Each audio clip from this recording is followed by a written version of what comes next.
नमस्कार प्रिय दर्शकों, आप सभी का हमारे YouTube चैनल पर हार्दिक स्वागत है।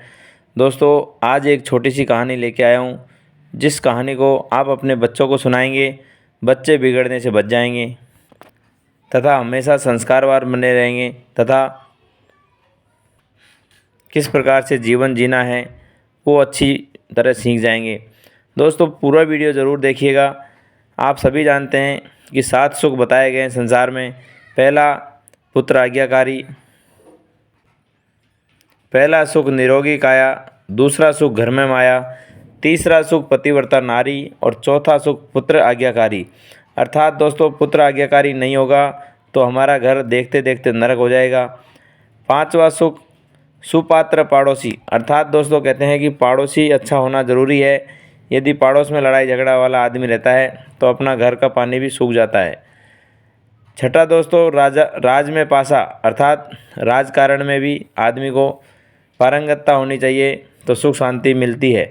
सातवां सुख, यदि हमारे पास 6 सुख है तो सातवां सुख वैकुंठ में वासा। अर्थात हमारा घर ही वैकुंठ में बदल जाएगा। दोस्तों, अब मैं वीडियो शुरू करता हूँ। एक बार एक राजा था, उसके एक ही लड़का था। वह लड़का आप सभी समझते हैं कि पैसे वाले बाप का बेटा था। 5 रुपये की खर्चा करने की ज़रूरत होती थी तो 500 रुपये खर्च कर डालता था। कमाता धमाता कुछ नहीं था। लाड प्यार में बहुत ज़्यादा बिगड़ गया था। पूरी उम्र उसने बिना कंट्रोल की ज़िंदगी जिया। अब राजा वृद्ध हो गया। उसने सोचा कि मेरी जो ये औलाद है, मेरे जीते जी मुझको भी देखने को पड़ रहा है नरक, और ये मेरे जाने के बाद भी पूरा राजपाट चौपट कर देगा। दोस्तों, वो पिता अपनी संतान को बिगड़ते हुए नहीं देखना चाह रहा था। उसने सोचा कि कुछ न कुछ कर्म करना चाहिए ताकि मैं अपने बच्चे को अच्छे मार्ग पर अर्थात सद्मार्ग पर ला सकूं। प्रिय दर्शकों, भगवान श्री कृष्ण गीता में कहते हैं कि कर्म करते रहिए, फल की इच्छा मत करिए। अब वो जो वृद्ध राजा था, उसने सोचा कि मुझे कुछ कर्म करना है ताकि मेरा ये जो बेटा है वो सुधर सके। अब ये जो वृद्ध राजा है, इसने ये युक्ति सूझी और अपने बेटे को रोज़ बुलाता और 10 का नोट दे करके कहते, जा बेटा, गांव के बाहर एक कुआं है, उसमें ये पैसा डाल के आ जा। दोस्तों, इस प्रकार से राजा का जो बेटा है वो लगातार 10 रुपये ले जाता रोज़ और उस कुएं में ले जाके डाल देता। अब दोस्तों, ऐसा करते करते लगातार 30 दिन पूरा हो गया।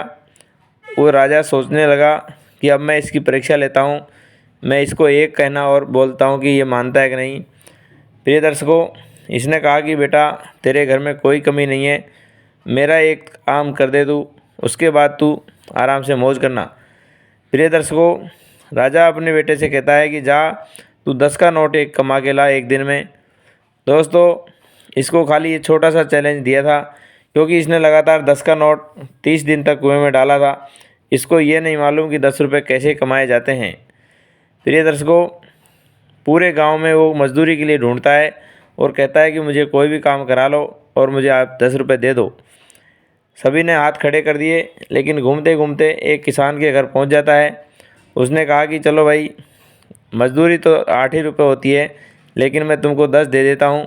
वैसे तो तुम्हारे घर में कुछ कमी नहीं है, लेकिन तुम कह रहे हो तो मैं काम पर रख लेता हूं।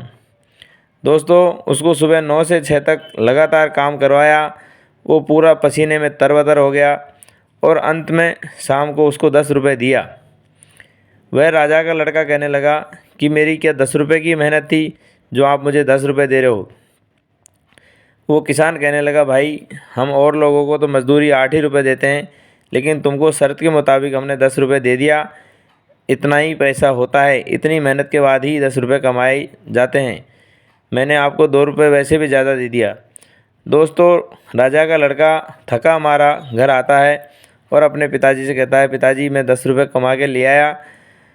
दोस्तों, राजा को ये बहुत अच्छा लगा कि आज ये 10 रुपये कमा के लाया है। उसके बाद वो हाथ मुंह धो करके खाना खा के थका हुआ होने की वजह से सो गया। दूसरे दिन सुबह होती है, राजा कहने लगा, जा बेटा, इस 10 के नोट को जो तू कमा के लाया है गांव के बाहर उस कुएं में डाल आ। प्रिय दर्शकों, इस लड़के का खोपड़ी सरक गया और सोचने लगा कि ये मेरे पिताजी क्या कह रहे हैं। 10 रुपये कमाने के लिए मैंने कल इतने पसीने बहाए हैं, इतना मेहनत किया है, और मैं इसको कैसे कुएं में डाल सकता हूँ। दोस्तों, राजा को यही बात उस लड़के को समझानी थी कि बेटा, जब तुम्हें 5 रुपये की ज़रूरत होती है तो तुम 500 खर्च करते हो, और मैंने लगातार 30 दिन तक 10 का नोट तुमको दिया और तुमने लगातार कुएं में डालता रहा।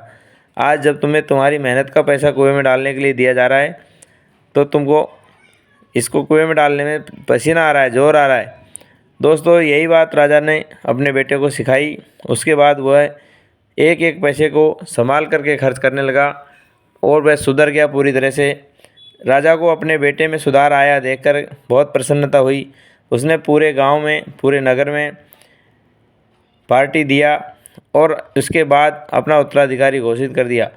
दोस्तों, आपको भी यदि अपनी संतान को बिगड़ते हुए रोकना है तो छोटे छोटे प्रयोग करके, क्योंकि ये कच्चे घड़े होते हैं, ये छोटे पौधे के समान होते हैं, इनको ज़रूर से ज़रूर समय रहते सुधार लेना चाहिए।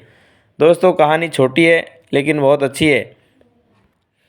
इसके बाद पिताजी के वचन देता है कि पिताजी, आज के बाद मैं बेफजूल खर्चा नहीं करूँगा और मेहनत करूँगा और मेहनत पे विश्वास करूँगा। दोस्तों, इस वीडियो में जो भी सीखने वाली बातें लगी हो अच्छी, वो सीखिए और अपने बच्चों के साथ शेयर करें ताकि बच्चे कभी बिगड़े नहीं। बच्चे बिगड़ जाते हैं तो पूरी फ्यूचर उनकी ख़राब हो जाती है, घर नरक हो जाता है। सभी को राधे राधे, हरिओम, जय श्री कृष्ण।